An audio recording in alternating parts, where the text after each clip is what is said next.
Alhamdulillahi wa kafa, wassalatu wassalamu ala rasulihil mustafa wa ala alihi wa ashabihi ahli sidqi wal wafa, amma ba'd. Yang saya hormati Ketua DKM Nurul Islam, ayahanda kami, dan seluruh pengurus DKM yang mungkin tidak tersebut satu persatu. Yang saya muliakan sahabat kami, saya panggilnya bukan Pak Lurah nih, Bang Lurah. Biasanya manggilnya Bang Edi ya, manggilnya Bang Lurah. Kenapa? Biar muda terus Pak Lurah kita ya. Beserta rombongan yang saya muliakan, orang-orang tua kami, para imam, ada Ketua UMKM Pak Aris, hadir juga Ustadz Samsuri sebagai pembina di masjid kita tercinta ini, dan semua jamaah hadirin hadirat yang hadir pada kesempatan malam hari ini.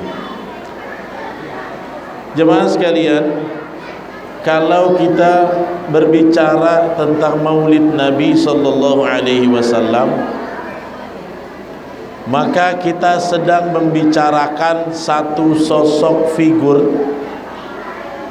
yang rasa-rasanya belum ada manusia ciptaan Allah punya unsur-unsur kelengkapan dan kelebihan sebagai manusia melebihi Nabi Muhammad sallallahu alaihi wasallam. Allah menciptakan manusia banyak. Dari manusia itu, dari awal pertama diciptakan, dipilih manusia yang terbaik. Manusia yang terbaik dari kalangan manusia itu adalah para nabi dan rasul. Sama zatnya sebagai manusia, tapi diberikan keistimewaan karena kenabian dan kerasulannya. Nabi kita Muhammad, dari seluruh manusia yang dipilih menjadi nabi dan rasul, dari seluruh nabi dan rasul yang ada, Nabi kita Muhammad menempati posisi akramul anbiya, posisi nabi termulia min sairil anbiya'i wa rasul, dari semua nabi dan rasul yang ada.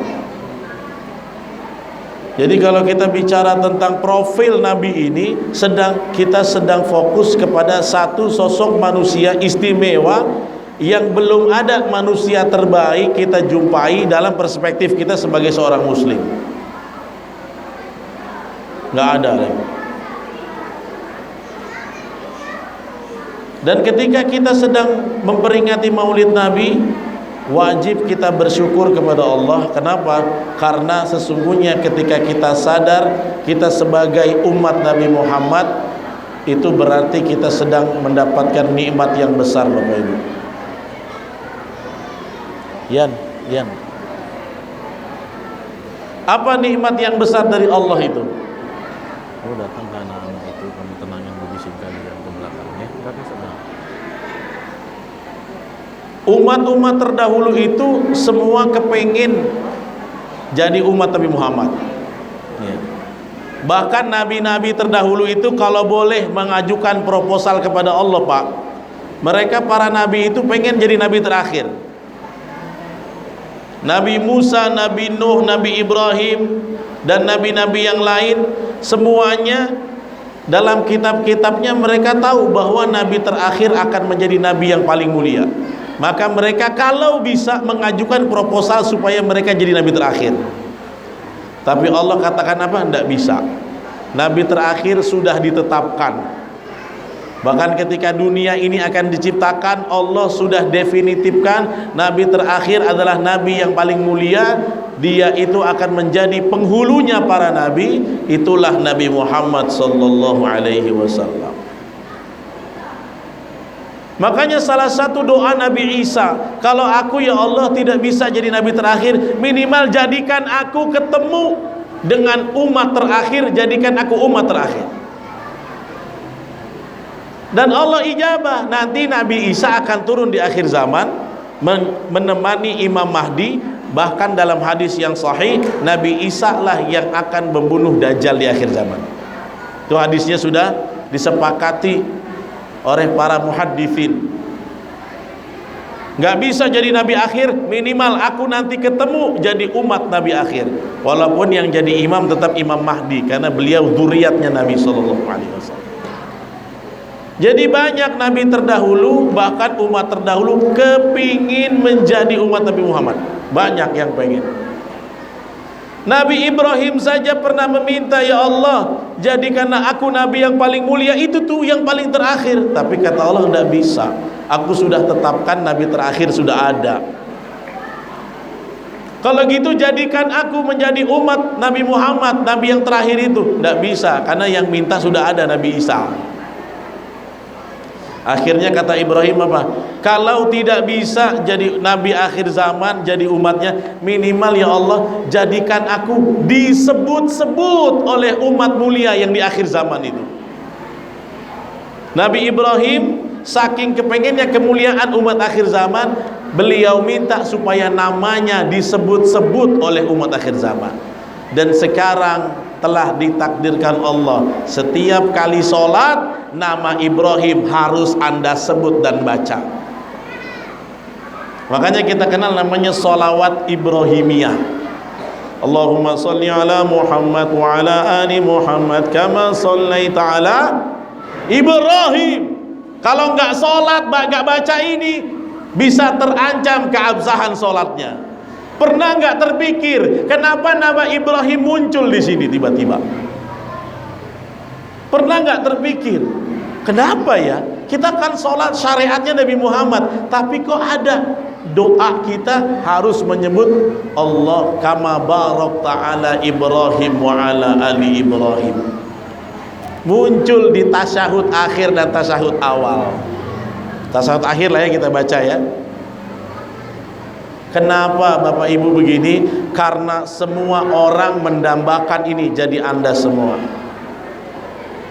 Apa nilainya? Yang pertama, karena seluruh nabi yang pernah Allah ciptakan dan tugaskan sebagai para nabi tidak akan bisa masuk surga sebelum dimasuki dulu oleh nabi kita Muhammad sallallahu alaihi wasallam. Walaupun Nabi Ibrahim umurnya lebih panjang, Nabi Adam tingginya 60 hasta, umurnya ribuan tahun, Nabi Nuh umurnya 1000 tahun lebih, ibadahnya panjang-panjang. Tapi ketika membicarakan mandakhalal jannah fi awal, siapa yang masuk surga pertama, la yadkhuluha illa sayyidina Muhammad sallallahu alaihi wasallam. Tidak bisa masuk surga, seluruh nabi harus tunggu pending sebelum dibuka pintunya oleh Nabi Muhammad. Gak boleh masuk, Pak. Walaupun senior, umurnya lebih panjang, ukuran fisiknya lebih besar, hidup lebih dahulu, lebih lama menunggu, tapi kemuliaan Nabi akhir zaman hanya melekat pada Nabi Muhammad sallallahu alaihi. Makanya mereka kepingin masuk surga duluan. Dan nanti urutannya, Nabi lah yang membuka pintu surga. Nabi buka pintu surga, Nabi masuk lebih dahulu, baru diikuti para nabi yang lain. Setelah para nabi masuk surga semua, siapa yang memasuki surga duluan? Ada umat-umat terdahulu yang ingin masuk lebih dulu. Umat Nabi Ibrahim, umat Nabi Musa, Bani Israel, umat Nabi Nuh, umat Nabi Adam yang merasa sudah lebih lama hidup di dunia, mereka mau masuk surga. La, tidak boleh sama penjaga surga. Kenapa? La yadkhuluha qabla an yadkhulu min ummati sayyidina Muhammad. Tidak boleh kalian masuk surga. Kenapa? Setelah para nabi masuk, sekarang gilirannya umat Nabi Muhammad duluan yang masuk, baru umat yang lain nyusul masuk surga. Siapa yang paling dulu? Ini nih wajah-wajahnya, wajah-wajah manusia yang akan masuk surga lebih dahulu. Amin. Tapi kalau diakui sama Rasulullah, kalau nggak masuk kriteria, maaf, reject. Nah ini PR-nya nih, meneladani Nabi, menjadi insan yang berkualitas. Kalau kita diakui jadi umat Nabi, dapat syafaat, masuk surga. Tapi kalau tidak mau ikut apa warisan, wejangan, hadis, sunnah Nabi, jangan-jangan kita dihalau dari masuk surga. Makanya bersyukurlah Bapak Ibu, kita ini umur sikit, 60, 70, 80, 90 bonus, 100 lebih bonus. Umat Nabi Musa sekali sholat 50 tahun, ibadahnya panjang. Tapi kita yang paling terakhir, tapi masuk surga lebih dulu. Kenapa? Karena kecipratan barokah kita termasuk umat Nabi Muhammad SAW. Makanya mereka ingin seperti kita. Tapi sayangnya hari ini banyak umat akhir zaman yang belum memanfaatkan sebaik-baiknya status kemuliaan sebagai umat Rasulullah SAW. Makanya di kisah tafsir surat Al-Kautsar itu nanti ada orang-orang yang ketika Nabi kasih air minum di telaga Kautsar, ada yang mau gabung, Nabi tak kasih. Kenapa? Selama ini justru mereka menjadi penentang sunnah Nabi, tidak mau mengikuti Rasulullah, tidak mau mencintai Rasulullah, tidak mau meneladani Rasulullah. Ketika Nabi suruh, itu umatku, apa kata malaikat? Ya Muhammad, innaka la tadri ma ahdatsu ba'dak. Muhammad, setelah engkau wafat, engkau tidak tahu apa yang mereka lakukan setelah itu. Mereka banyak menyelisihi syariat dan sunnahmu, tidak mencintaimu, tidak meneladanimu, maka mereka dihalau, nggak bisa ngekor Nabi di surga. Na'udzubillah min. Jadi itu statusnya Bapak Ibu. Kita ini biarpun badannya kecil nonet, umur kita tak panjang macam umat dulu, insya Allah kalau kita taat patuh masuk surga paling duluan. Amin ya rabbal alamin. Allahumma ja'alna minhum, jadikan kami termasuk mereka ahli surga. Itu yang paling penting. Yang kedua, Nabi Muhammad itu Bapak Ibu manusia yang punya kehebatan di berbagai unsur dan bidang. Ya, Anda kalau hari ini lihat manusia jago, pandai sebagai negarawan, ngelola negara. Biasanya dia tidak pandai di bidang yang lain. Suruh ngurus tentara perang tidak pandai. Kalau ada orang yang pandai jadi politisi, tapi disuruh ngaji, belum tentu pandai. Ada orang yang pandai baca kitab kuning, tapi dikasih ngurus negara, tidak pandai. Ada orang yang pandai ngurus negara, tapi kalau disuruh berdagang, tak pandai. Orang masing-masing punya kelebihan. Itu namanya maziyah, keunggulan pribadi masing-masing. Tapi tahukah Anda, Nabi kita Muhammad terkumpul semua keahlian di satu pribadi. Nabi dulu pernah menjadi ra'yul ghanam, penggembala kambing, dan beliau sukses dalam amanah menjadi penggembala. Umur 25 tahun beliau menjadi tajir, pedagang resellernya Khadijah. Khadijah itu bos besar, dia owner besar, di bawahnya ada reseller kalau zaman sekarang. Ngambil barang jualin negeri Syam, Romawi, Persia. Dari semua reseller yang paling cepat setor dan banyak habis barangnya Nabi Muhammad. Dari segi perdagangan, ekonomi tinggi, public marketingnya sukses. Jadi kepala pemerintahan, bangun negara Madinah, menguasai sepertiga dunia, sukses. Jadi panglima perang, beliau perang Badar, perang Tabuk, perang Khandaq, banyak memenangkan peperangan. Jadi kiai mengajarkan umat pandai, timbullah ahli tafsir Abdullah bin Abbas, timbullah ahli Quran Abdullah bin Mas'ud, timbullah ahli tulis hadis Abdullah bin Amr, timbullah hakim. Nabi mendidik umat, coba. Jadi suami teladan. Tidak ada profil di dunia ini yang selengkap Nabi. Makanya kalau mau jadi ya quality person seperti judul kita, ikut cara Nabi, berdagang jujur, mengajar ikhlas, jadi petinggi negara amanah, jadi panglima perang tawakal. Jarang, hampir nggak ada Anda temui unsur-unsur kelebihan ngumpul di satu orang, Nabi Muhammad.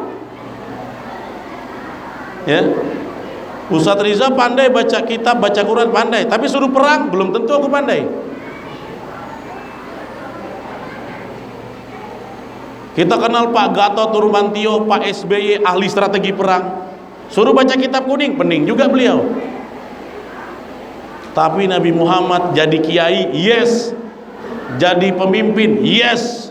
Jadi komandan perang, yes. Jadi pedagang, yes. Gembala kambing, yes. Sukses semua amanah.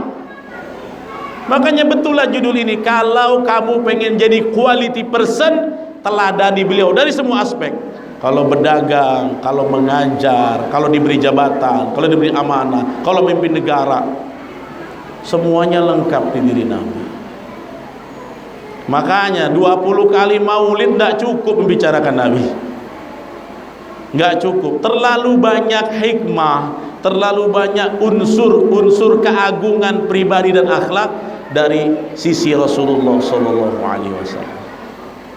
Tapi ini yang harus kita tahu, bahwa Nabi itu paket lengkap, multi talent kalau bahasa sekarang. Ya, kalau Anda pengen sukses dunia akhirat, cetak seperti bagaimana sosok Nabi ini. Jujurnya berdagang, pinternya cerdas, ibadahnya kuat, amanah dalam jabatan, public marketing bagus, perangnya juga canggih. Didik anak seperti ini, baru scale up kita akan naik menjadi orang yang lebih berkualitas dengan meneladani akhlak Nabi SAW. Yang ketiga, Nabi itu sayang sama umat luar biasa. Walaupun dizolimi, Nabi akan balas dengan berbuat baik. Makanya Nabi itu akhlaknya namanya akhlakul azimah. Anda hari ini sering dengar namanya akhlakul karimah. Nabi itu lebih tinggi dari itu, namanya akhlakul azimah. Apa itu akhlakul karimah? Anda dijahatin orang nggak balas, sabar, itu akhlakul karimah. Tapi ada yang lebih tinggi, akhlakul azimah. Dijahatin orang, besok dikasih hadiah. Coba, susah nih. Bisa nggak ibu-ibu? Diomongin sama tetangga, ya, misalnya ada kawan pinjem uang, janjinya 2 hari, rupanya 2 tahun dah balik. Pas kita tagih, dia pula yang marah-marah. Udah nggak dibayar, ngomongin kita lagi. Itu si ibu baru pinjamin 2 juta, baru 2 tahun udah bising, duitnya juga tak jelas dari mana. Ngomongin udah minjem duit, nyusahin, ngomongin kita. Besok ibu traktir dia, mau tidak? Tak payah Ustaz. Wajar orang kecewa, tapi Nabi hampir meredam habis rasa kecewanya. Walaupun disakiti orang, Nabi balas berbuat baik. Coba, satu hari Bapak Ibu, saya mau cerita kisah Nabi di Taif.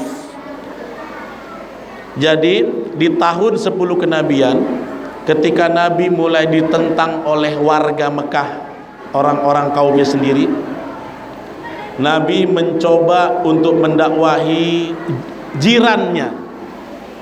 Jadi ada kota yang jaraknya 60 mil dari Mekah, namanya Taif. Nabi pergi bersama Zaid bin Harithah namanya. Itu ofisialnya Nabi, ofisial bahasa sekarang, asisten Nabi.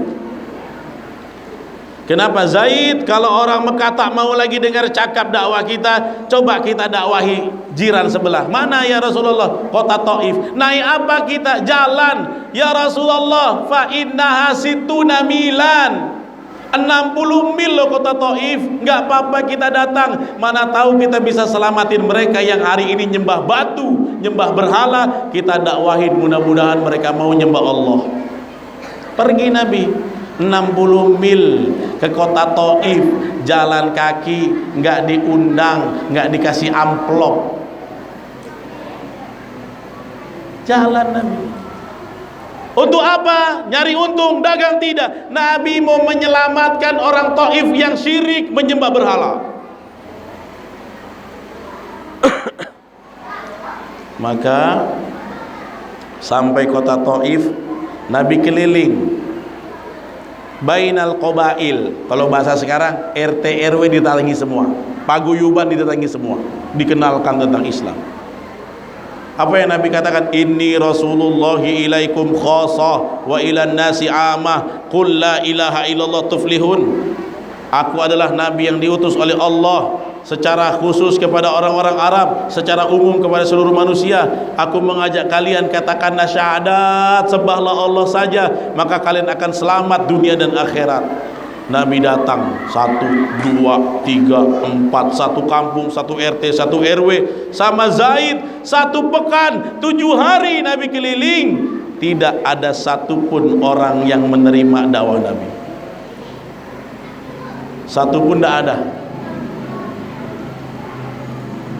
Akhirnya Nabi berkata sama Zaid, ya Zaid, kalau orang kampung Taif tidak mau nerima dakwah kita, ya udahlah, sudah 7 hari keliling, yuk kita pamit saja, kita pulang saja. Bismillah. Rupanya Bapak Ibu, orang Taif nggak puas. Petinggi-petinggi suku mereka bilang, jangan biarkan Muhammad keluar begitu saja. Dia datang ke sini ingin mengusik ideologi, akidah, keyakinan agama nenek moyang. Aku perintahkan anak-anak muda, ambil batu, ambil kotoran unta yang sudah kering, lemparkan ke Muhammad itu, biar dia keluar dengan keadaan babak belur. Coba Pak. Akhirnya Zaid itu mengcover Nabi, lindungi kanan, lindungi kiri, depan belakang, lemparan itu semakin menjadi-jadi, bocor kepala Zaid bin Harithah. Kaki Nabi penuh darah mengucur, Pak. Ini kalau Anda lihat, Anda pasti marah. Nabi yang mulia digituin, Pak, dizalimi. Padahal Nabi datang mau menyelamatkan, tidak diundang, nggak minta dunia. Nabi datang 60 mil jalan kaki demi kemaslahatan umat. Tapi apa yang mereka lakukan? Mereka menzalimi Nabi. Sampai Nabi keluar pintu gerbang Taif, barulah lemparan itu berhenti dengan keadaan berdarah-darah. Syekh Syafiur Rahman mengatakan, wa mala'at na'laihi biddima, sampai sendal Nabi merah bentuknya saking mengucur darah kelakuan zalim dari orang-orang Taif. Akhirnya Nabi keluar kota Taif. Ya udah Zaid, kalau orang-orang ini tidak mau terima kebaikan kita, tidak mau diselamatkan, ya udah kita pulang lagi ke Mekah yuk. Ya Rasulullah, kamu sudah begini, kamu sudah berdarah-darah. Malaikat di langit sudah geram tengok ini orang umat keterlaluan sama kekasih Allah. Kami saja bangsa malaikat sangat memuliakan kekasih Allah Nabi Muhammad, tapi umat kalangannya sendiri, bangsanya sendiri menyakiti Nabi SAW. Nabi pergi. Tiba-tiba Nabi bersandar setelah keluar kota Taif berdarah-darah ke sebuah pohon besar. Nabi bersandar. Nah, saat bersandar itu datang wajah Jibril wa ma'ahu malakal jabal. Jibril turun. Dia bawa malaikat satu lagi. Siapa itu? Malaikat penjaga gunung di sekitaran Taif. Jadi Taif itu kotanya tinggi, kelilingnya gunung, Pak. Setiap gunung dijaga malaikat. Maka saat itu Jibril mengatakan, ya Rasulullah, bersama aku malakal jabal, malaikat penjaga gunung. Kalau engkau ada perintah kepada dia, Allah sudah mengizinkan apapun yang kau kehendaki. Apa kata malaikat gunung? Ya Rasulullah, innallaha qad sami'a ma fa'ala qaumaka lak. Allah sudah menyaksikan, Allah menyaksikan apa yang dilakukan oleh kaummu kepadamu. Maka aku sebagai malaikat penjaga gunung telah mendapatkan izin dari Allah, kalau engkau menghendaki, aku akan angkat beberapa gunung di kota Taif. Kami azab mereka karena telah menzalimi kekasih Allah, Rasul Allah. Ditawarin malaikat. Ini akhlak Nabi. Apa jawaban Nabi? Nabi cuma berdoa, udah berdarah-darah Nabi berdoa, Allahumma ashku ilaika dha'fi quwwati. Ya Allah, aku mengakui kelemahanku. Malaikat nawarin, ya udah, biar kami angkat gunung, kami timpakan di atas kota Taif, mereka semua binasa. Biasanya begitu Pak, kalau ada umat didakwai Rasul zalim, dibinasakan Allah. Tapi Nabi ini lain daripada Nabi yang lain, sayang sama manusia, sayang sama manusia. Nabi cuma berdoa, ya Allah, aku curhatkan masalah kelemahanku, wa qillati hilati, mungkin karena kurang usahaku, bukan nyalahin orang, kurang usahaku. Wa hawani 'alan nas, kelemahanku di atas manusia. Ya Allah, habis ini kamu mau suruh aku kemana? Ilaman takiluni, ada enggak yang lebih parah dari ini? Ila aduwin yatajahamuni, kamu mau kirim aku ke tempat musuh yang lebih ganas dari ini? Illam takun ghadbana alayya fala ubali, kamu mau kirim aku kemana lagi setelah Taif ini ya Allah? Yang penting engkau jangan marah, aku tak peduli, siap dengan seluruh tugasmu. Nabi gak marah. Dan ketika malaikat tawarkan, Muhammad, maukah aku hantamkan gunung ini di atas warga Taif? Nabi bilang, la. Nabi gak mau. Arju minhum an yukhrijallah min aslabihim alladzina ya'budullah wa la yusyriku bihi syai'a. Kata Nabi apa? Malaikat gunung, jangan, aku berharap kepada Allah, nanti Allah akan lahirkan setelah keturunan mereka yang menzalimi aku, manusia-manusia yang lahir dari keturunan mereka, orang-orang yang menyembah Allah, tidak mensekutukannya. Sampai hari ini Bapak Ibu, kota Taif telah menjadi kota muslim. 6 tahun setelah Nabi berdakwah, berbondong-bondong orang Taif menerima Islam. Itu sayangnya Nabi. Coba bayangin kalau itu terjadi sama Ustadz Riza,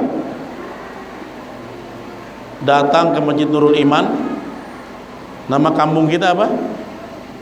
Sido? Bangun Rejo.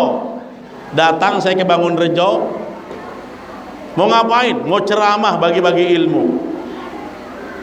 Terus tiba-tiba orang Bangun Rejo bilang apa? Baliklah engkau Ustadz, kami tak mau dengar. Menyampah aja kau di sini. Kami usir, jangan masuk Bangun Rejo, jangan ceramah-ceramahi kami. Kira-kira saya sakit hati tak? Sakit hati, merajuk saya ke sana. Datang malaikat penjaga ruko kan. Ya Riza, apa yang dilakukan oleh orang-orang Bangun Rejo? Saya mau ceramah diusir. Kalau gitu izinkan kami malaikat penjaga ruko untuk mengangkat ruko, hantamkan ke mereka semua. Kira-kira Ustadz Riza bilang apa?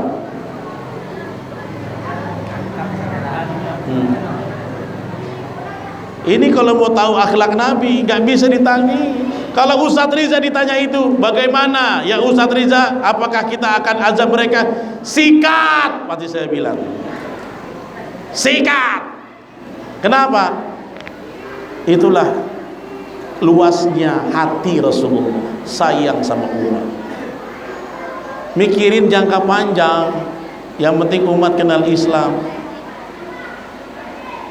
Nah, kalau kita sudah bisa seperti ini, maka kita akan menjadi pribadi yang agung, bisa mengontrol emosi, bisa tawakal pada Allah, dan totalitas dalam segala amanah.